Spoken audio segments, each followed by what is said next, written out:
Kahapon ng umaga, tinawagan ako ng anak kong si Carlo, nanginginig ang boses sa takot. Ma, bakit po ayaw tanggapin lahat ng card? Hindi kami nakabayad ni Bea sa tanghalian sa restaurant. Pinagtatawanan kami ng mga tao. Ang desperasyon niya ay punong-puno ng kasiyahang hindi ko akalaing mararamdaman ko para sa sarili kong anak. Ngunit upang maunawaan kung bakit ako umabot sa puntong ito, kailangan kong sabihin sa inyo ang nangyari noong hapon bago iyon, nang magpasya ang aking manugang na si Bea na ipahiya ako sa harap ng buong pamilya. Ako ay 62 taong gulang na, at sa loob ng nakaraang 20 taon, mula nang ako ay mabiyuda, ako na ang naging personal na ATM ng aking anak at asawa niya. Bawat luho, bawat kagustuhan, bawat hindi kinakailangang gastos ay nagmumula sa aking ipon.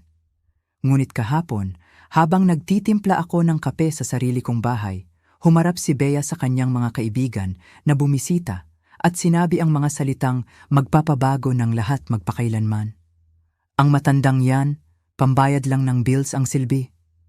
Ang anak kong si Carlo, sa halip na ipagtanggol ako, ay nagsimulang tumawa na parang nakarinig siya ng pinakanakakatawang biro sa mundo. Nakatayo lang ako doon, hawak ang kape, pinapanood silang pagtawanan ako sa sarili kong sala. Nanginginig ang aking mga kamay, ngunit hindi dahil sa kalungkutan. Nanginginig sila sa matinding galit na hindi ko pa nararamdaman kailanman. Dahil sa sandaling iyon, naunawaan ko ang isang bagay na matagal ko nang itinanggi. Para sa kanila, hindi ako isang ina, hindi ako isang biyenan, hindi rin ako isang tao. Isa lang akong bank account na may mga paa. Sa loob ng 10 taon, ako ang kanilang kaligtasan sa pinansyal. Nang mawalan ng trabaho si Carlo, ako ang nagbayad ng upa niya sa loob ng 8 buwan. Nang gustong palitan ni Bea ang kanyang buong wardrobe dahil kailangan daw niyang magmukhang propesyonal, 120,000 ang inubos niya sa aking credit card. Nang gusto nilang magbakasyon sa isang mamahaling resort sa ibang bansa dahil karapat-dapat daw sila pagkatapos ng labis na stress, isa pang 250,000 ang nawala mula sa aking ipon. Hindi ako kailanman inanyayahan sa mga bakasyong iyon. Siyempre, magaling lang akong pambayad, hindi kasama. Mommy, romantic trip po kasi. Sasabihin sa akin ni Carlo tuwing ipinahihiwatig ko na gusto kong makita ang dagat. Naiintindihan niyo naman po, di ba? At ako, na parang isang tanga sa loob ng maraming taon, ay palaging nakakaunawa. Palagi akong nagbabayad. Palagi akong tahimik habang sila ay namumuhay sa buhay na pinupunduhan ko. Ang huling pagsubok ay dumating 3 buwan na ang nakakaraan nang magpasya si Bea na kailangan niya ng bagong kotse. Ang luma na kasi ng kotse namin, Aling Elena, sabi niya sa akin sa matamis na boses na ginagamit niya kapag may gusto siyang mamahaling bagay. Bukod pa rito, kung magkakaanak na kami, kailangan namin ng mas ligtas.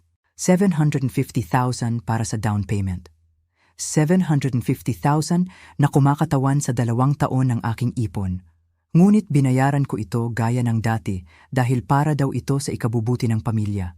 Ngunit kahapon, matapos marinig ang mga makamandag na salitang iyon, matapos mapanood ang sarili kong anak na pagtawanan ako, may nagbago sa aking puso magpakailanman. Hindi ako nakatulog ng gabing iyon. Hindi dahil sa kalungkutan, kundi dahil sa isang linaw na nagliliyab sa loob ko. Bumangon ako ng 3 ng umaga, binuksan ang aking computer at nagsimulang gumawa ng mga desisyong dapat ko nang ginawa maraming taon na ang nakakaraan. Una, kinansela ko ang lahat ng authorized user card na nasa pangalan ko, bawat isa sa 5 card na ginagamit nila na parang sa kanila mismo. Pagkatapos, isinara ko ang joint savings account kung saan ako nagdedeposito ng pera bawat buwan para sa mga emergency na hindi naman kailanman totoong emergency, kundi mga mamahaling restaurant bills at designer na damit. Binago ko rin ang lahat ng password sa aking bank account at inalis ang kanilang pangalan sa aking automatic transfers. Nang 6 kumahin ng umaga, nang matapos ako, nagtimpla ako ng kape at umupo sa aking paboritong silya. Sa unang pagkakataon, sa loob ng maraming taon, naramdaman ko ang kapayapaan. Alam kong malapit nang tumunog ang aking telepono at sa kabilang linya ay ang aking anak, desperado, nahihiya, humihingi ng paliwanag at handa akong bigyan siya nito. Tumunog ang telepono eksaktong 9:15 ng umaga. Nakatayo ako sa aking kusina, nag-e-enjoy sa aking pangalawang kape ng araw nang makita ko ang pangalan ni Carlo sa screen. Hindi ko agad sinagot. Pinayagan ko itong tumunog ng 3 beses pa habang nilalasap ko ang sandaling ito ng kapangyarihan na hindi ko pa naramdaman sa loob ng maraming dekada. Nang sa wakas ay sagutin ko, ang boses niya ay desperado, halos hysterical. "Ma, bakit po ayaw tanggapin lahat ng card? Nandito po kami sa Hawthorne Grill kasama ang nanay ni Bea. Gusto naming mananghalian at ipagdiwang ang birthday niya, pero wala ni isa sa mga card ang gumagana. Nakakahiya po." Nakatingin na ang mga tao sa amin. Naiinip na ang waiter at wala akong sapat na cash para sa 10,000 na bill. Ano po ba ang nangyayari? Ang ironya ay napakasarap. Pinili nila ang Hawthorne Grill, ang pinakamahal na restaurant sa bayan, upang pahangain ang nanay ni Bea ang parehong lugar na hindi ako kailanman inanyayahan sa kabila ng pagbabayad ko ng kanilang mga family dinner doon sa loob ng maraming taon nang wala ako. Ngayon, nandoon sila, napapaligiran ng alta sosyedad na gustong-gusto nilang mapahanga at hindi man lang sila makabayad ng isang plato.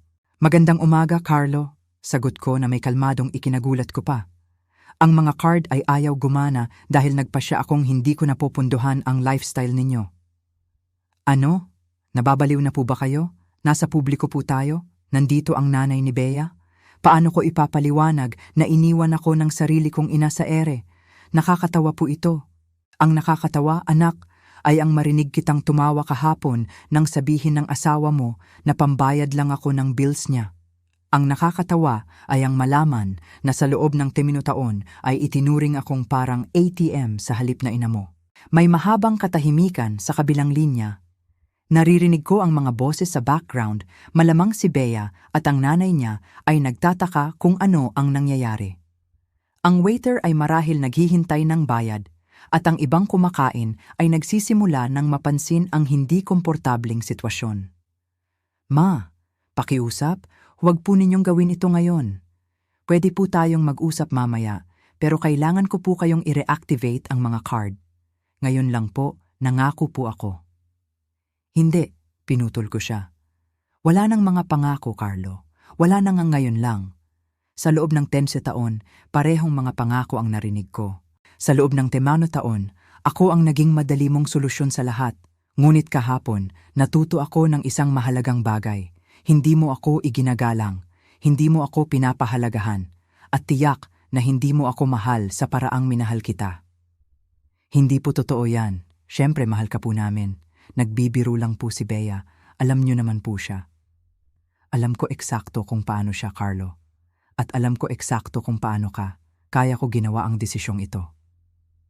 Naririnig ko siyang humihinga ng malakas. Nai-imagine ko na mas nagiging tensyonado ang sitwasyon sa restaurant sa bawat minutong lumilipas. Malamang napansin na ng nanay ni Bea na may mali, na hindi gumagana ang gold card na palagi niyang ginagamit para magpa-impress. "Ma, pakiusap. Hindi po kami pwedeng basta na lang nakatayo rito. Ano po ang gusto ninyong gawin namin? Maghugas ng pinggan? Tumawag ng pulis? Nakakahiya po ito." "Ngayon alam mo na kung paano ang pakiramdam ko sa loob ng maraming taon," sagot ko. "Ang pagkakaiba ay 30 taong gulang ka na at dapat ay kaya mo nang lutasin ang sarili mong problema. May sakit po ba kayo? Ayos lang po ba kayo? Hindi po ito ang ugali niyo, ma. Hindi po kayo kailanman naging ganito kalupit." Kalupit. Ang salitang iyon ay tumama sa akin na parang sampal. Ako ay malupit.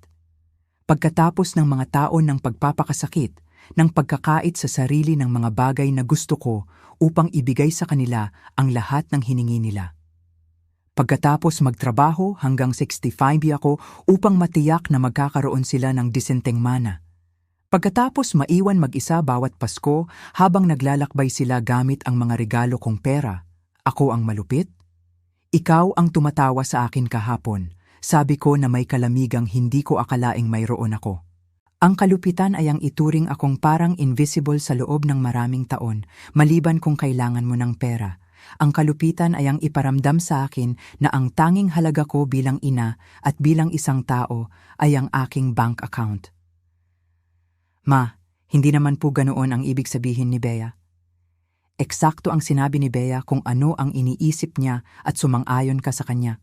Malinaw na malinaw ninyong ipinaramdam sa akin kung ano ang lugar ko sa buhay ninyo. Narinig ko ang mas malakas na boses sa background. Si Bea ay nagtatanong kung ano ang nangyayari. Ang nanay niya ay nagkokomento na hindi ko masyadong maintindihan, ngunit tila naiinis. Marahil ay dinala na ng waiter ang bill at naghihintay ng may pilit na pasensya na ginagamit nila kapag alam nilang may problema. Tingnan niyo po, Ma, naiintindihan ko na galit kayo. Pero hindi po ito ang paraan para ayusin ito. Pwede po tayong umupo at mag-usap ng parang matanda, pero sa ngayon, kailangan ko po ang tulong nyo. Ngayon lang po ulit at saka natin babaguhin ang mga bagay. Ngayon lang po ulit. Natawa ako at ang sarili kong tawa ay kakaiba at mapait. Alam mo ba kung ilang beses ko nang narinig ang linyang iyan? Alam mo ba kung ilang huling beses na ang pinunduhan ko sa nakaraang 5 taon? Pero Ma, hindi Carlo. Hindi ngayong oras na ito. Ngayong oras na ito, kailangan mong humanap ng ibang solusyon. May mga trabaho ka, may mga kaibigan ka, may mga biyenan ka, ayusin mo. Paano po namin ipapaliwanag sa nanay ni Bea na iniwan kami ng sarili kong ina sa restaurant? Paano ko po haharapin ang mga taong nakakakilala sa amin? Lahat po ay pag-uusapan ito. At nandoon na ang malinaw na katotohanan. Hindi siya nag-aalala tungkol sa pag-aayos ng aming relasyon. Hindi siya nagmumuni-muni kung paano nila ako tinrato. Ang tanging inaalala niya ay ang kanyang imahe, ang kanyang reputasyon, ang iisipin ng mga tao. Tulad ng dati, problema mo yan na ayusin, anak. Sa loob ng maraming taon, inaalala ko ang iyong imahe, ang iyong kaginhawaan, ang iyong kaligayahan. Ngayon, oras na para alalahanin ko ang sa akin. Hindi po ninyo pwedeng gawin ito. Kayo po ang nanay ko. Eksakto, ako ang nanay mo, hindi ang empleyado mo. Ako ang nanay mo, hindi ang personal mong bangko. Ako ang nanay mo, hindi ang iyong financial safety net. At bilang ina mo, dapat matagal ko nang itinuro sa iyo kung paano tumayo sa sarili mong mga paa. May isa pang katahimikan, mas matagal ngayong oras na ito. Nararamdaman ko ang kanyang desperasyon sa telepono. Marahil ay nag-iisip siya ng mental calculations, nag-iisip kung sino ang tatawagan, kung paano siya makakawala sa sitwasyong ito nang hindi tuluyang nawawalan ng mukha. Ma, pakiusap, umiiyak na si Bea. Nagtatanong ang nanay niya kung anong klaseng pamilya kami. 3 beses na po kaming tinatanong ng waiter kung ayos lang ang lahat. Pakiusap, kaawaan niyo po kami. Awa. Isa pang salita na nagpaningas sa akin. Nasaan ang awa nila nang nagpupuyat ako sa gabi kakalkula kung paano babayaran ang kanilang mga gastusin bukod sa akin? Nasaan ang kanilang pagmamalasakit nang ipagkait ko sa sarili ang pagbili ng bagong damit para lang mabigyan sila ng pera para sa kanilang mga kapritsyo? Ang awa ay kinikita sa loob ng maraming taon, Carlo, at kayong dalawa ay nawalan nito kahapon. Binaba ko ang telepono. Medyo nanginginig ang aking mga kamay, ngunit hindi dahil sa takot o kalungkutan. Nanginginig sila sa adrenaline, sa pakiramdam ng kapangyarihan na hindi ko pa naranasan sa loob ng maraming dekada. Sa unang pagkakataon sa loob ng maraming taon, inuna ko ang sarili kong pangangailangan. Sa unang pagkakataon sa loob ng maraming taon, sinabi ko ang hindi. Sa loob ng susunod na 30 minuto, hindi tumigil ang pagtunog ng telepono. Una, si Carlo ulit, pagkatapos si Bea, pagkatapos ay isang numero na hindi ko nakilala, ngunit inakala kong ang nanay ni Bea. Bawat tawag na tinanggihan ko ay nagbigay sa akin ng higit na lakas, higit na paniniwala na tama ang aking ginagawa. Nagtimpla ako ng isa pang kape at umupo sa aking likod na patio. Nilalasap ang katahimikan na labis kong kinamis. Ngunit hindi nagtagal ang katahimikan. Nang ilvelias ng umaga, narinig ko ang hindi pagkakamaling tunog ng kotse ni Carlo na paparating sa aking driveway. Ang kotseng iyon na tinulungan kong bayaran siyempre. 2 pinto ang sumara at narinig ko ang mga nagmamadaling yapak na patungo sa aking pintuan sa harap. Nagsimula agad ang katok, malakas at mapilit. "Ma, buksan niyo po ang pinto. Kailangan po nating mag-usap." Iba na ang tunog ng boses ni Carlo ngayon, mas desperado, ngunit mas agresibo rin. "Alam po naming nandyan kayo. Nandyan po ang kotse niyo sa driveway." Hindi ako gumalaw. Nanatili akong nakaupo sa aking likod na patio. Hindi nakikita mula sa harap na pasukan, pinapanood ang mga ibon sa feeder na inilagay ko noong nakaraang taon. Nakakatawa kung paano nagkakaroon ng bagong kahulugan ang maliliit na kaligayahan sa buhay kapag sa wakas ay may kapayapaan ka na upang tamasahin ang mga ito. Aling Elena, ngayon ay boses na ni Bea, matalas at mapilit. "Alam naming nandyan kayo. Huwag po kayong magkunwaring bata at lumabas po kayo at harapin ang katotohanan. Harapin ang katotohanan. Na parang ako ang may ginawang mali. Na parang ako ang may utang na paliwanag pagkatapos ng mga taon ng pang-aabuso sa pananalapi at emosyonal. Napakawalang katotohanan ng ironya na halos mapatawa ako." Lumakas ang katok. Naririnig ko na ginagamit na nila ang kanilang mga paa ngayon, hindi lang ang kanilang mga kamao. Ang aking matibay na pintuan sa harap, ang pintuan na inilagay ng aking yumaong asawa ng may labis na pagmamahal, ay kinatok ng malakas na parang ito ang pasukan sa isang walang galang na bar. "Nakakatawa po ito," sigaw ni Bea. "Pinagmukha niyo po kaming pulubi sa harap ng lahat." Kinailangan po ng biyenan ni Carlo na magbayad ng tanghalian namin. Isang 70 taong gulang na babae ang kinailangang kumuha ng pera sa kanyang pitaka dahil baliw po ang nanay ng kanyang manugang. Kaya iyon ang nangyari. Kinailangan ng nanay ni Bea na iligtas sila. Nai-imagine ko ang eksena. Si Carlo ay pinagpapawisan ng husto habang sinusubukang ipaliwanag kung bakit walang gumaganang card niya. Si Bea ay gumagawa ng mga kaawa-awang dahilan. At sa wakas, ang matandang babae ay kinailangang iligtas ang araw. Ang kahihiyan ay tiyak na matindi. "Ma, pakiusap." Tunog na malapit nang umiyak si Carlo ngayon. Nag-uusap na ang mga tao. Lahat sa restaurant ay nakatingin sa amin. Ang ilan ay kinuha pa ang kanilang telepono. Kakalat po ito sa social media. Siyempre, iyon ang kanilang pinakamalaking alalahanin, hindi ang katotohanang sinaktan nila ang kanilang ina. Hindi ang pagkilala na lumampas sila sa limitasyon. Ang tanging inaalala nila ay ang kanilang pampublikong imahe, ang kanilang reputasyon sa mga social circle na gusto nilang ipakita ang kanilang lifestyle na pinopunduhan ko.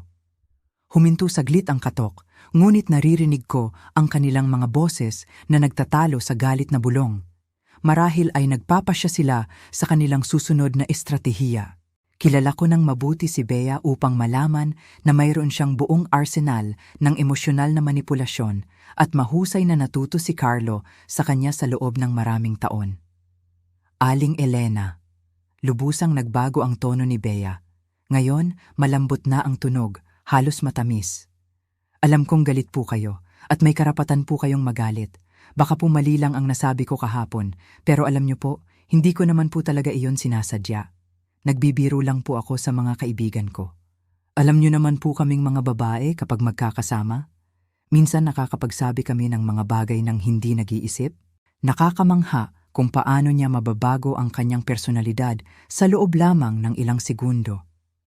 Mula sa galit na babae na sumisigaw at sinisipa ang aking pinto, nag-transform siya ngayon sa isang mapagkumbabang manugang na nagkamali lang ng kaunting komunikasyon. "Ma." Ngayon si Carlo naman ang gumamit ng malambot na tono. "Naiintindihan ko po na nasaktan ka namin. Ipinaliwanag po ni Bea ang nangyari kahapon at tama po kayong magalit. Pero ang pag-decline sa mga card ay hindi po makakalutas ng anumang bagay. Lalo lang po nitong pinapalala ang mga bagay para sa lahat. Para sa lahat, hindi para sa akin syempre. Para sa kanila. Para sa kanilang kaginhawaan. Para sa kanilang lifestyle. Ang aking emosyonal na kapakanan ay hindi pa rin kasama sa equation. Pakiusap, Ma. Pwede po nating ayusin ito. Pwede po nating baguhin ang mga bagay." Medyo nanginginig ang boses ni Carlo. "Pero kailangan ko po kayong i-reactivate ang mga card ngayon. May mga bills po akong kailangan bayaran. Ang insurance po ng kotse ay due bukas at may appointment po si Bea sa doktor ngayong linggo. Hindi po kami pwedeng bigla na lang mawalan ng pera. Walang pera. Na parang pera nila ito. Na parang ako ang may pananagutan sa kanilang insurance, sa kanilang mga appointment sa doktor, sa kanilang mga gastos bilang mga independenteng matatanda. Sa sandaling iyon, naunawaan ko ng malinaw na wala silang nakikitang pagkakaiba sa pagitan ng aking pera at ng kanilang sarili. Sa kanilang isip, ang aking ipon ay isang pinagkukunan ng pamilya, hindi ang resulta ng mga dekada ng trabaho at sakripisyo ng isang babae na nakabayad na ng kanyang mga utang sa buhay. Aling Elena, pakiusap isipin niyo po ang ginagawa niyo. Nagbago ulit ng estratehiya si Bea. Ngayon ang boses niya ay nag-aalala, halos parang ina. Ano po ang iisipin ng mga tao kung malaman nilang pinutulan niyo ang sarili ninyong anak? Ano po ang sasabihin sa simbahan? Ano po ang iisipin ng pamilya? Ang simbahan, ang pamilya. Palagi itong pareho sa kanya. Ginagamit ang aking reputasyon, ang aking mga relasyon, ang aking imahe bilang isang emosyonal na panghikayat. Na parang ang aking halaga bilang isang tao ay nakasalalay sa kung ano ang iisipin ng iba. Na parang ang aking dignidad ay mas mababa sa opinyon ng mga taong marahil ay hindi man lang alam kung paano nila ako tinrato sa pribadong buhay namin. Tingnan niyo po ma, ngayon ay gumamit si Carlo ng mas seryoso, mas pang-adultong tono. Naiintindihan ko po na gusto niyo kaming magbago ng ilang bagay. Pwede po tayong mag-usap tungkol sa mga limitasyon, tungkol sa kung paano mas mahusay na pamahalaan ang pananalapi ng pamilya. Pero hindi po ito ang paraan. Ito po ay emosyonal na manipulasyon. Emosyonal na manipulasyon. Ang mga salitang iyon ay umalingaw-ngaw sa aking isip na parang sampal. Ako ang nagiging emosyonal na manipulator pagkatapos ng mga taon ng kanilang banayad na blackmail ng pagpaparamdam sa akin ng pagkakasala sa tuwing nagdadalawang isip akong bigyan sila ng pera ng paggamit nila ng aking pagmamahal bilang ina upang ubusin ang aking bank account. Napakalinaw ng projection, halos nakakatawa. Nagsimulang muli ang katok, ngunit mas may pagitan ngayon, hindi na gaanong agresibo. Napagtanto nila na hindi gumagana ang estratehiya ng puwersa. Naririnig ko silang lumayo sa pinto, marahil ay naglalakad sa paligid ng bahay upang tingnan kung makikita nila ako sa bintana. Aling Elena! Sigaw ni Bea mula sa tila bintana sa gilid ng aking bahay. Nakita po namin ang anino nyo. Alam naming nandyan kayo. Tigilan nyo na po ang pagtatago na parang duwag. Duwag. Nandoon na naman ang tunay na Bea. Ang Bea na lumalabas kapag nabigo ang mga matamis na manipulasyon. Ang babaeng tumawag sa akin na matandang yan noong nakaraang araw na ginawa ang aking pagkabukas palad na isang biro na nagsanay sa aking anak na tingnan ako bilang isang mapagkukunan sa halip na isang tao. Bumangon ako mula sa aking silya at dahan-dahang lumakad patungo sa bintana kung saan siya sumigaw. Hinila ko ang kurtina ng sapat lamang upang makita niya ako at nagtagpo ang aming mga mata sa salamin. Agad na nagbago ang kanyang ekspresyon mula sa galit patungo sa ginhawa at pagkatapos ay sa pekeng ngiti, nakilala ko ng mabuti. Nandyan lang pala kayo, bulong niya, na parang nakahanap lang ng nawawalang bata. Halika na po.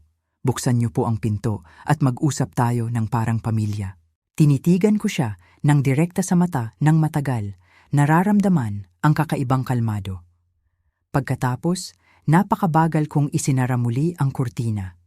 Narinig ko ang kanyang hiyaw ng pagkadismaya na sinundan ng mas maraming katok sa bintana, ngunit ngayong oras na ito ay hindi ako kumibo. Bumalik ako sa aking patiyo at umupo ulit. Agad na tumunog ang telepono, ngunit pinatahimik ko ito. Sa unang pagkakataon sa loob ng maraming taon, ang aking bahay ay tunay na sa akin. Nagpatuloy ang sigawan at katok sa loob ng isa pang oras, ngunit unti-unti itong humina. Mula sa aking likod na patio, naririnig ko ang mga piraso ng kanilang mga frustradong pag-uusap ang kanilang mga desperadong plano upang baguhin ang aking isip. Iminungkahi ni Bea na tumawag ng locksmith upang pilit na buksan ang pinto, ngunit pinapaalalahanan siya ni Carlo na iyon ay iligal. Kahit sa kanilang desperasyon, ayaw nilang ipagsapalaran ang totoong problema sa batas. Sa wakas, narinig ko ang mga pinto ng kotse na sumara at ang makina na lumalayo, ngunit alam kong malayo pa ito sa pagtatapos. Kilala ko ng mabuti si Bea upang malaman na pinaplano na niya ang kanyang susunod na hakbang. Marahil ay isang bagay na mas detalyado at emosyonal. Hindi ako nagkamali. Nang 3:00 ng hapon, nagsimulang tumunog ang aking telepono na may mga hindi kilalang numero. Una, ang nanay ni Bea, si Manang Linda. Ang kanyang boses ay magalang, ngunit matatag. Aling Elena, iha, sa tingin ko ay nagkaroon ng hindi pagkakaintindihan. Sinabi sa akin ni Bea ang lahat ng nangyari at sigurado akong malulutas natin ito ng parang sibilisadong matatanda. Binaba ko ang telepono nang hindi sumasagot. Pagkatapos ay ang aking kapatid na si Lorna na nakatira sa ibang probinsya at halata namang nakatanggap ng isang pinalitan na bersyon ng mga pangyayari.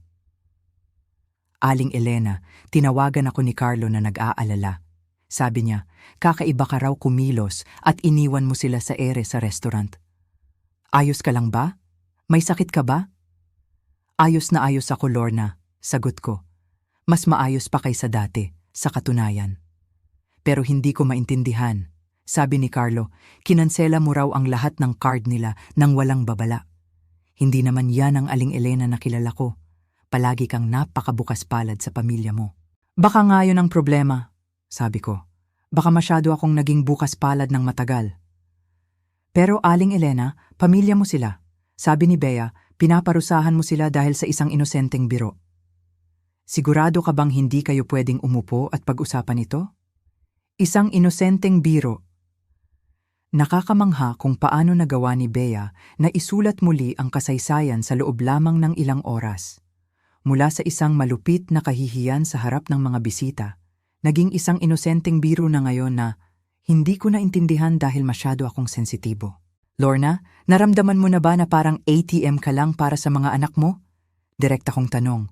Ano? Hindi. Bakit mo natanong? Dahil ganoon eksakto ang tingin sa akin ni Carlo at Bea. At kahapon, sa wakas ay napagtanto ko iyon. Aling Elena, nag-e-exaggerate ka lang. Ang mga magulang ay palaging tumutulong sa kanilang mga anak. Normal lang yan. Normal ba ang bayaran ng upa ng iyong anak na nasa hustong gulang sa loob ng maraming taon? Normal ba ang punduhan ng kanilang mga bakasyon habang ikaw ay nananatili mag-isa sa bahay?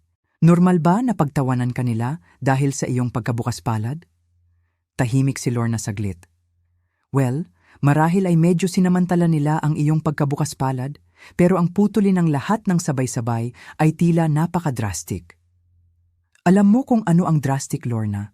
Ang magtrabaho hanggang 65 ka upang matiyak ang isang disenteng mana para sa iyong anak, para lang malaman na ginagastos na niya ito habang buhay ka pa.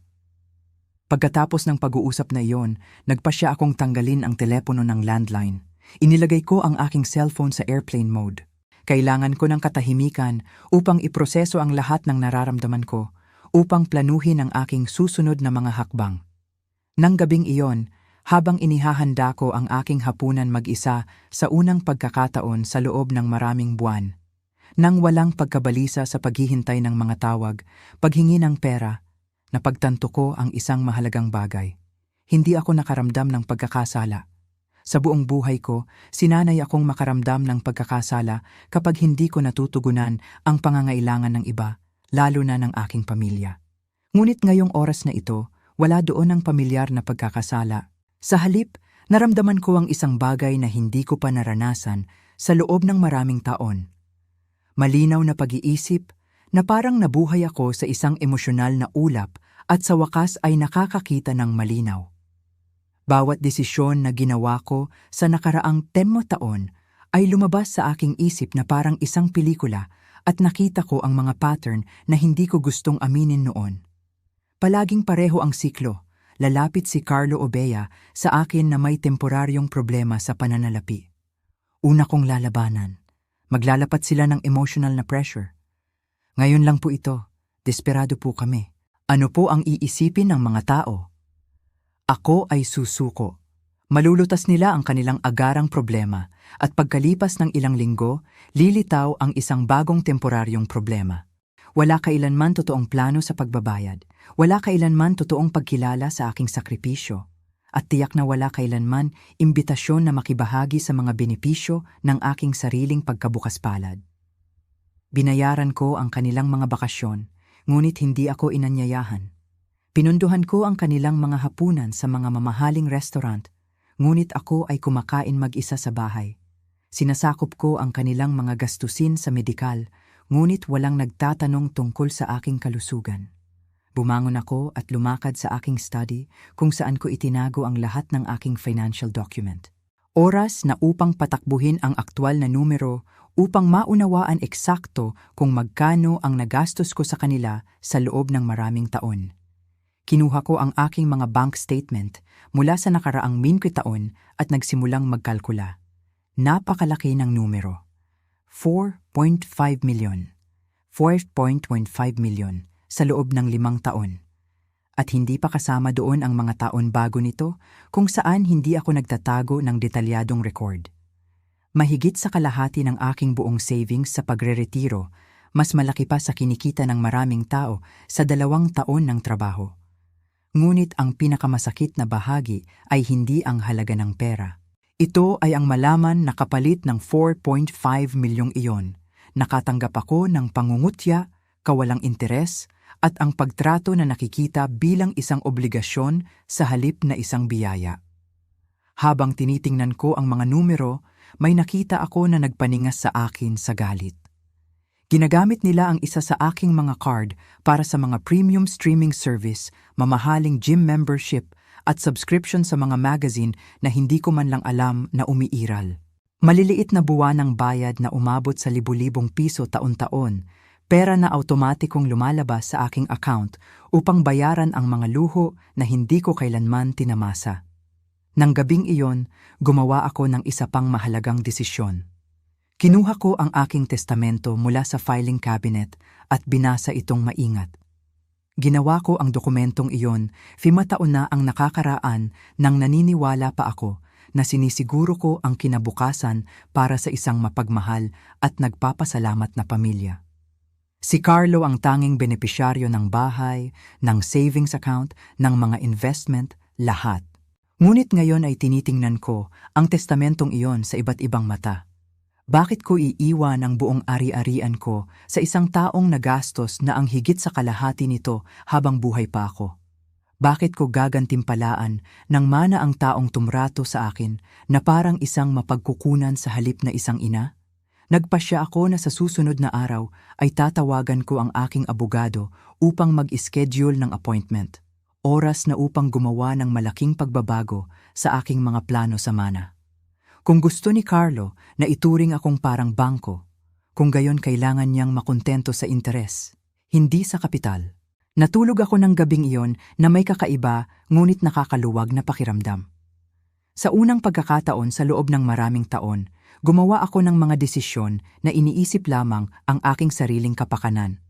Sa unang pagkakataan sa loob ng maraming taon, hindi ako nagpuyat kakaisip sa mga problema sa pananalapi ng ibang matatanda. Mas mahimbing ang tulog ko kaysa sa mga nakaraang buwan. Kinabukasan, nagising ako na may enerhiyang hindi ko pa naramdaman sa loob ng maraming taon.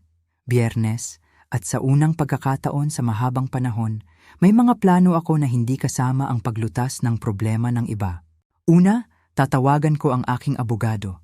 Pagkatapos, pupunta ako sa bangko upang gumawa ng ilang karagdagang pagbabago. At marahil, bibili ako ng isang magandang bagay para sa sarili ko gamit ang perang karaniwan kong gagastusin sa mga kapritsyo ng iba. Isinaksak ko muli ang landline habang naghahanda ako ng almusal. Tulad ng inaasahan, mayroon akong 14 na mensahe sa answering machine.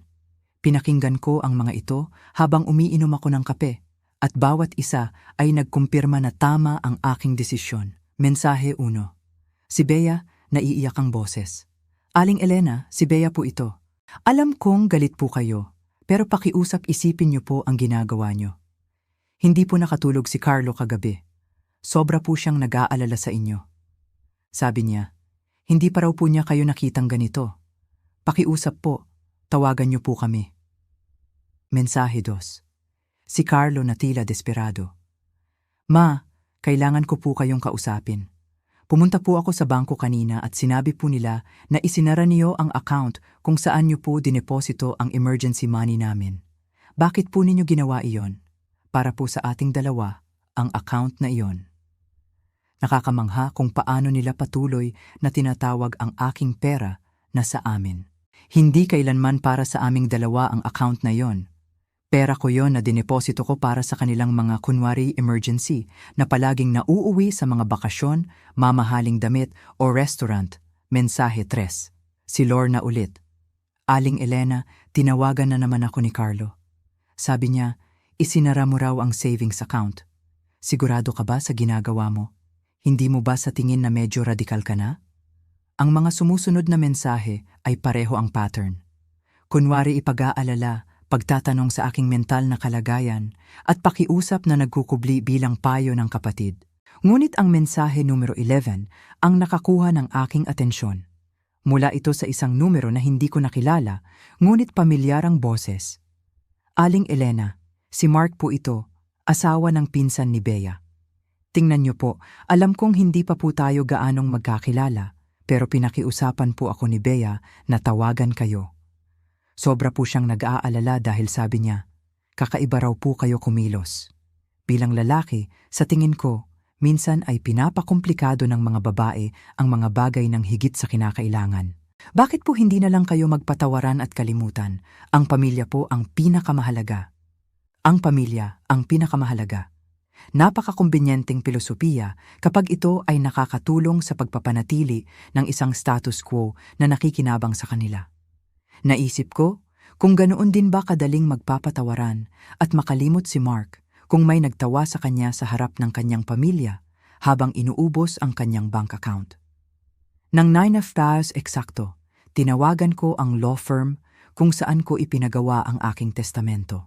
Sinabi sa akin ng sekretarya na may cancellation si Attorney De La Cruz at pwedeng makita ako ngayong hapon ng duoy perpekto. Pagkatapos ay tinawagan ko ang bangko at humingi ng appointment sa manager upang repasuhin ang lahat ng aking account at gumawa ng ilang karagdagang security changes. Gusto ko ring tiyakin na walang access si Carlo sa anumang impormasyon tungkol sa aking pananalapi.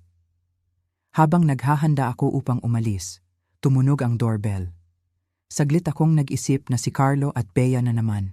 Ngunit nang tiningnan ko sa bintana, nakita ko ang aking kapitbahay na si Manang Josie na nakatayo sa porch. Si Manang Josie ay isang 52 taong gulang na babae na nabiyuda 2 taon na ang nakakaraan at paminsan-minsan ay nagkukwentuhan kami sa bakod ng hardin. Binuksan ko ang pinto na may kaunting pagtataka. Hindi pa kailanman formal na bumibisita si Manang Josie sa akin noon. Magandang umaga, Aling Elena. Sabi niya na may mainit na ngiti. Sana hindi kita naaabala, pero narinig ko ang maraming ingay at sigawan kahapon at gusto kong tiyakin na ayos ka lang. Inanyayahan ko siya sa loob at inihainan ng kape. Nakakapanibago na may kasama ako sa bahay na hindi humihingi ng pera o nagmamanipula sa akin sa emosyonal. Ayos lang ba ang lahat?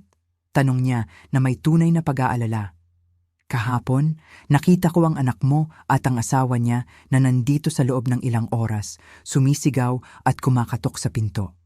Akala ko tatawag na ako ng pulis. Ikinuwento ko sa kanya ang buong istorya. Hindi ang mga detalye ngunit sapat upang maunawaan niya ang sitwasyon. Nakinig si Manang Josie nang hindi sumasabat. Paminsan-minsan ay tumatango na may mga ekspresyon ng pag-unawa. Aling Elena, sabi niya nang matapos ako, kailangan kong umamin ng isang bagay. Sa loob ng maraming taon, napapanood ko kung paano kanila tratuhin kapag bumibisita sila. Nakita ko silang dumating sa mga bagong kotse, nakasuot ng mamahaling damit, nag-uusap sa pinakabagong smartphone. Samantala, ikaw ay nagmamaneho pa rin ng parehong 10 taong gulang na kotse at namimili sa mga discount store. Tumama ang kanyang mga salita sa akin dahil ito ang panlabas na kumpirmasyon ng isang bagay na itinanggi ko sa loob. Nakita ng iba ang halata na ayaw kong aminin. Ngunit ang pinakamatindi sa akin, Aling Elena, patuloy ni Manang Josie, ay hindi ko pa kailanman nakita silang gumawa ng anuman para sa iyo. Hindi ko pa kailanman nakita silang tumulong sa iyo sa grocery, mag-ayos ng isang bagay sa iyong bahay, o bisitahin ka lang maliban kung humihingi sila ng isang bagay. Ganon ba kahalata? Tanong ko, nararamdaman ang pagkahalubilo ng kahihiyan at ginhawa. Para sa isang taong tumitingin mula sa labas, oo, pero naiintindihan ko kung bakit hindi mo makita. Kapag ikaw ay isang ina, palagi mong gustong paniwalaan ang pinakamamabuti sa iyong mga anak. Nanatili si Manang Josie sa loob ng isa pang oras at ang aming pag-uusap ay ang pinakatapat at nakakaluwag na nagkaroon ako sa loob ng maraming buwan. Ikinuwento niya sa akin ang kanyang sariling mga karanasan sa mga anak na nasa hustong gulang na umaasa sa kanya, nalutasin ang lahat ng kanilang problema, at kung paano siya natuto na maglagay ng mga limitasyon pagkatapos mabiyuda. Alam mo kung ano ang pinakakatulong sa akin? Sabi niya bago umalis. Ang mapagtanto na ang pagiging isang mabuting ina ay hindi nangangahulugang pagiging isang martir. Maaari mong mahalin ang iyong mga anak nang hindi isinasakripisyo ang iyong dignidad para sa kanila. Ang kanyang mga salita ay umalingaw-ngaw sa aking isip hanggang sa bangko. Sa opisina ng manager, sinuri namin ang lahat ng aking account at nagpatupad ng mga bagong security measure. Binago ko ang lahat ng password. Nagdagdag ako ng two-step verification at tiyak kong ako lang ang may access sa anumang impormasyon sa pananalapi. Aling Elena, sabi ng manager habang ipinoproseso niya ang mga pagbabago. Maaari ko bang itanong kung bakit ang mga drastic na pagbabagong ito? Mayroon po ba kayong partikular na alalahanin sa seguridad? Sabihin na lang natin na sa wakas ay napagtanto ko na ang pinakamalaking panganib sa aking pinansyal na seguridad ay naninirahan sa sarili kong pamilya? Sagot ko. Tumango ang manager na may pag-unawa. Mas karaniwan po iyan kaysa sa iniisip niyo, ma'am. Nakikita namin ang maraming kaso ng mga matatanda na sinasamantala sa pinansyal ng mga kamag-anak. Ginawa niyo po ang tama sa pamamagitan ng pagprotekta sa inyong sarili. Pagkatapos ng bangko, nagtanghalian ako mag-isa sa isang maliit at maginhawang restaurant na matagal ko nang gustong subukan, ngunit hindi ko kailanman pinayagan ang sarili ko sa luho. Nag-order ako ng pinakamahal na ulam sa menu, isang baso ng alak at dessert. Ang kabuuang bill ay 1,000, mas mababa kaysa sa ginagastos ni Carlo at Bea sa isang round ng inumin sa kanilang mga gabi. Habang nilalasap ko ang aking tanghalian, napagtanto ko ang isang mahalagang bagay. Ilang taon na rin nang huli akong nakakain nang hindi nag-aalala sa pagkakalkula kung magkano ang gastos, kung magkano ang kailangan kong itabi para sa susunod na emergency ni Carlo, o kung kaya ko ang maliit na personal na kaligayahang ito. Sa unang pagkakataon sa loob ng maraming taon, kumakain ako ng may tunay na gana at kaligayahan. Ang appointment kay Attorney de la Cruz, ang abogado, ay nagpapakita ng mga bagay sa paraang hindi ko inaasahan. Nang ipaliwanag ko ang sitwasyon at ang aking kagustuhan na baguhin ang aking testamento, hindi siya nagpakita ng anumang pagtataka. Sa katunayan, sinabi niya sa akin na mas madalas ang mga kaso na tulad ng sa akin kaysa sa aking inaakala. Aling Elena, sabi niya habang sinusuri niya ang aking kasalukuyang testamento. Nakikita ko na ginawa natin ang dokumentong ito, 5 taon na ang nakakaraan. Noong panahong iyon, itinalaga mo ang iyong buong ari-arian sa iyong anak na si Carlo. Sigurado po ba kayong gusto ninyong gumawa ng malalaking pagbabago? Ganap na sigurado, sagot ko. Sa loob ng 20 taong ito, nakita ko ang tunay na ugali ng aking anak. Ipinakita niya na hindi niya pinahahalagahan ang aking pagkabukas palad, at sa totoo lang, nagastos na niya ang higit sa kalahati ng kanyang mana habang buhay pa ako. Bakit hindi mo kayang bayaran ang 12,000 na bill ng car insurance?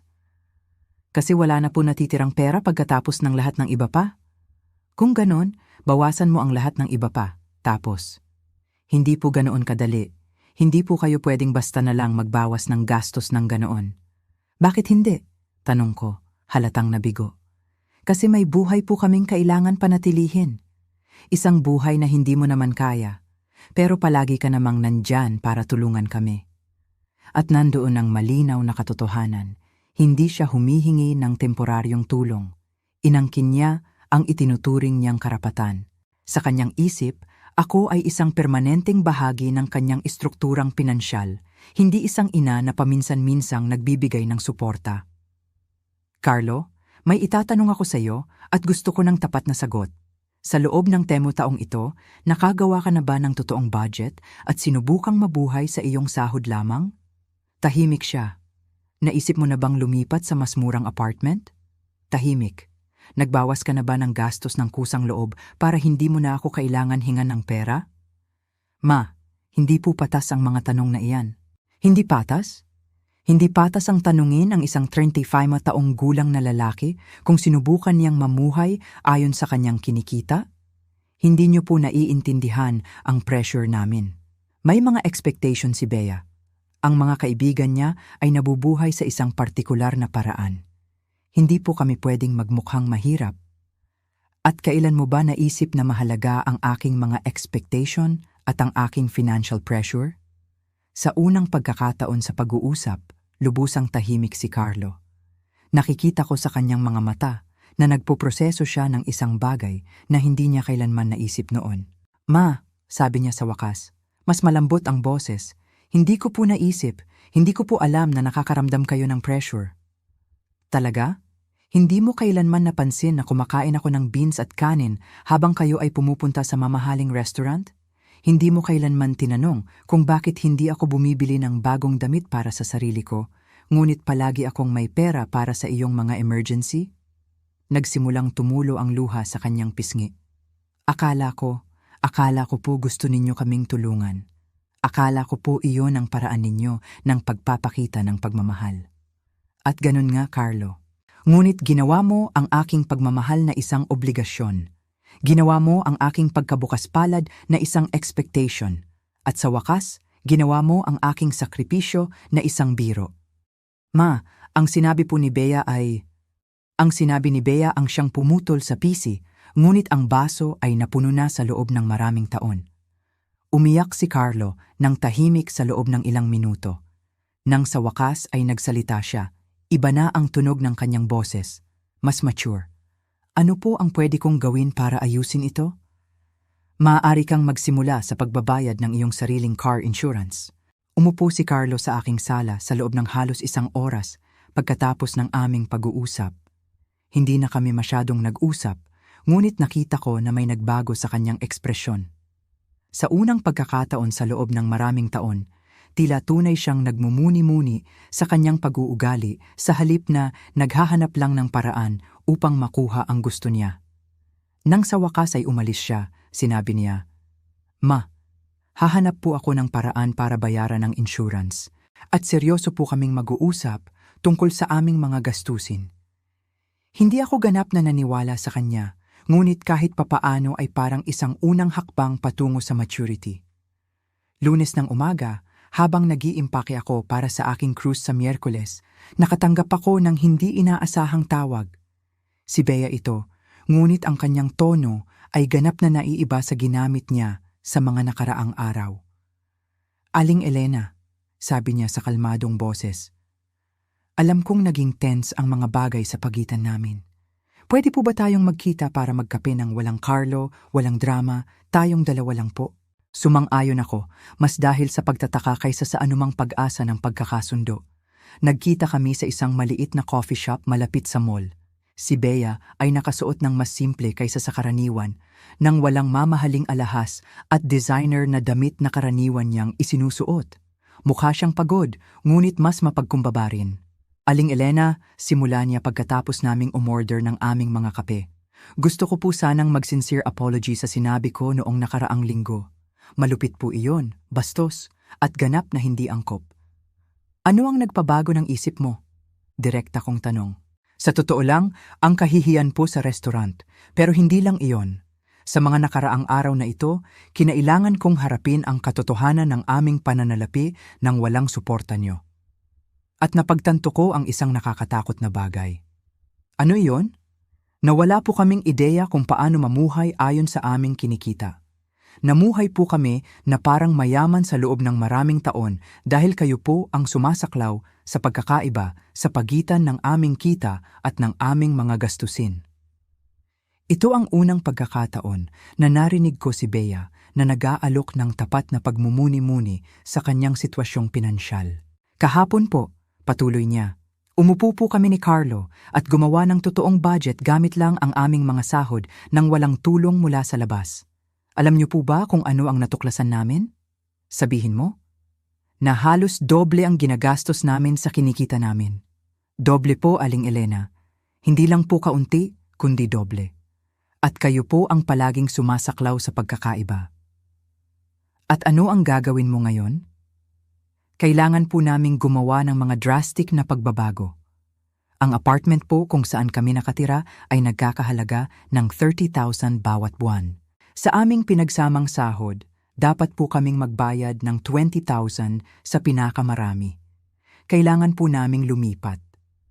At ayos lang kay Carlo sa ganoon? Una po ay nag-resist siya, pero nang makita niya ang mga numero sa papel, wala po siyang pagpipilian.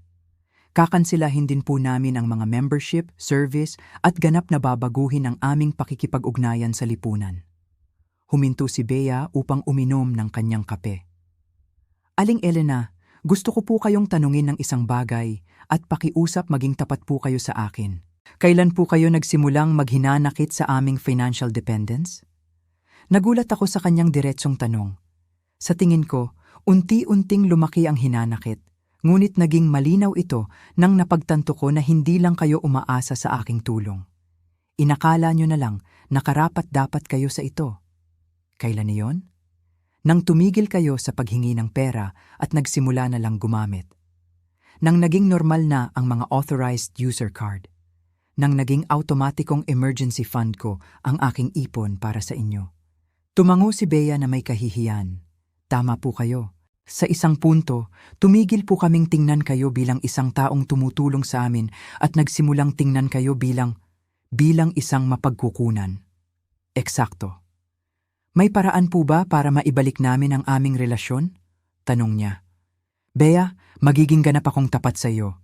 Ang relasyon na mayroon tayo noon ay wala na. Ang relasyong iyon ay nakabatay sa isang hindi sustainable na dinamika kung saan ako ay nagbibigay at ikaw ay kumukuha. Kung gusto nating bumuo ng isang bagong bagay, kailangan itong nakabatay sa ganap na magkaibang pundasyon. Anong uri po ng pundasyon? Kapwa paggalang, kalayaan sa pananalapi sa iyong panig at isang relasyon kung saan ang aking halaga ay hindi natutukoy ng aking ekonomikong silbi. Tahimik si Bea ng matagal. Ibig po bang sabihin, hindi na po kayo tutulong sa amin kailanman? Ibig sabihin niyan, kung kailangan mo ng totoong tulong sa isang tunay na emergency pagkatapos mong mapatunayan na kaya mong mamuhay ng responsable sa sarili mo, maaari nating isaalang-alang. Ngunit ito ay tulong, hindi isang permanenteng subsidyo. Gaano po katagal naming kailangan patunayan ang aming independence? Hindi ito isang pagsusulit na may deadline, Bea. Ito ay isang pagbabago sa buhay. Kung kaya mong panatilihin ang isang balanseng budget, mamuhay ayon sa iyong kinikita, at bumuo ng sarili mong emergency savings, kung gayon ay naipakita mo ang tunay na financial maturity. At ang mga bakasyon, ang mga hapunan sa mamahaling restaurant, iyan ang mga bagay na kailangan mong kitain sa sarili mong trabaho, tulad ng ginagawa ng karamihan sa mga tao. Mukhang labis na nalilito si Bea. Aling Elena, hindi po ako sigurado kung alam pa namin kung paano mabuhay ng ganoon. Kung ganoon, oras na para matuto ka. May mga edukasyon ka, trabaho, at kakayahan. Ang tanging nawawala sa iyo ay ang motibasyon upang maging independyente. At kung mabigo kami, kung gayon ay mabibigo ka bilang mga responsabling matatanda na matututo mula sa iyong mga pagkakamali. Ngunit kahit papaano ay mabibigo ka bilang mga Panginoon ng sarili mong mga desisyon, hindi umaasa sa iba na lutasin ang iyong mga problema. Tinapos namin ang aming mga kape sa isang mapag-isip na katahimikan. Nang bumangon kami upang umalis, sinabi sa akin ni Bea, "Aling Elena, alam kong hindi po ito makakapag-ayos ng lahat, pero gusto ko pong malaman ninyo na may natutunan po ako na mahalaga ngayong linggo." Ano iyon? Na ang pagiging matanda ay hindi lang tungkol sa pagiging isang partikular na edad. Ito po ay tungkol sa pagkuha ng responsibilidad ng matanda. At kami po ay naglaro lang ng bahay-bahayan habang kayo ang may dalang tunay na responsibilidad. Ito ang pinakamature na pagmumuni-muni na narinig ko sa kanya. Nang gabing iyon, habang tinatapos ko ang pag-iimpake para sa aking cruise, nakaramdam ako ng kakaibang kapayapaan. Hindi ko nawala ng pamilya. Iniwan ko ang isang nakakalason na dinamika na sumasakit sa aming lahat. Kung tunay na gustong magbago ni Carlo at Bea, kailangan nilang patunayan ito sa mga aksyon, hindi lang sa mga salita. Martes, nakatanggap ako ng text message mula kay Carlo. "Ma, kumuha po ako ng personal loan para bayaran ang car insurance. Nakahanap din po ako ng mas murang apartment. Lilipat po kami sa susunod na buwan. Gusto ko lang po ipaalam sa inyo. Hindi ito gaanong marami, ngunit ito ay isang bagay. Isang maliit na hakbang patungo sa kalayaan na labis nilang kinailangan." Nang gabing iyon, mahimbing ang tulog ko. Alam kong sa susunod na araw ay sisimulan ko ang aking unang tunay na personal na pakikipagsapalaran sa loob ng maraming dekada. Ang cruise ay isang revelasyon. Imba araw ng pagising kung kailan ko gusto, pagkain ng anumang gusto ko, at paggawa ng mga aktibidad dahil lang sa nagbibigay ito sa akin ng kasiyahan. Si Manang Josie ay naging perpektong kasama sa paglalakbay, independyente, nakakatawa at ganap na walang drama sa pamilya. Sa barko, nakilala ko ang ibang mga babae na kasing edad ko na dumaan sa parehong karanasan. Sa isang hapunan, ikinuwento sa akin ni Ate Emily kung paano inubos ng kanyang 3 anak na nasa hustong gulang ang kanyang retirement fund bago niya sa wakas sinabi na sapat na.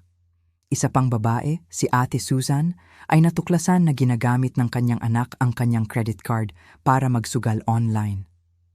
Ang pinakaikinagulat ko, sabi ni Ate Susan habang pinapanood namin ang paglubog ng araw mula sa deck, ay ang mapagtanto na hindi ako nag-iisa. Akala ko, problema lang ito sa aming pamilya, pero lumalabas na mayroong isang buong henerasyon ng mga magulang na hindi marunong magsabi ng hindi sa aming mga anak na nasa hustong gulang.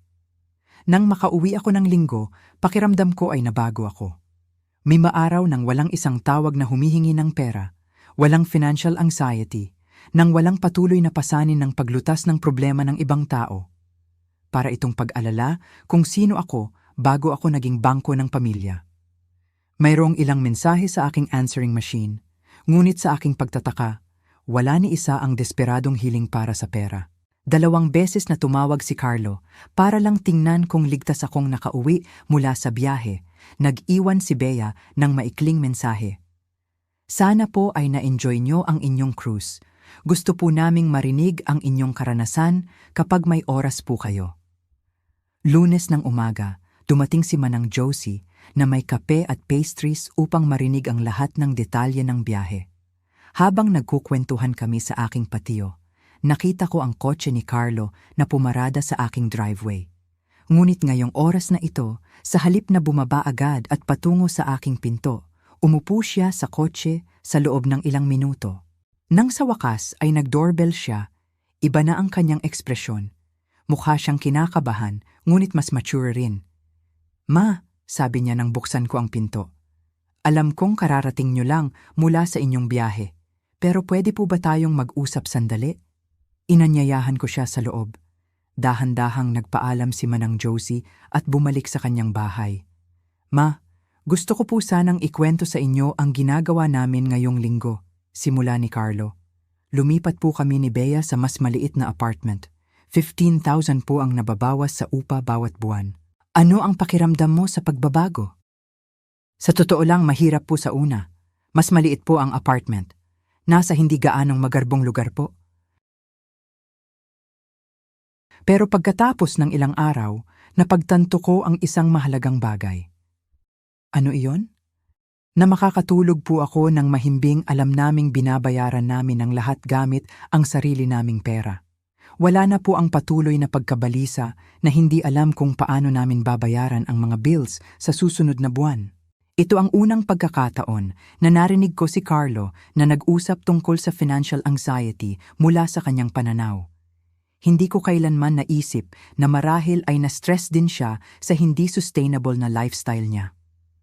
Kinansela din po namin ang mga mamahaling gym membership at sumali sa isang basic na nagkakahalaga ng 5 bahagi ng presyo, patuloy niya.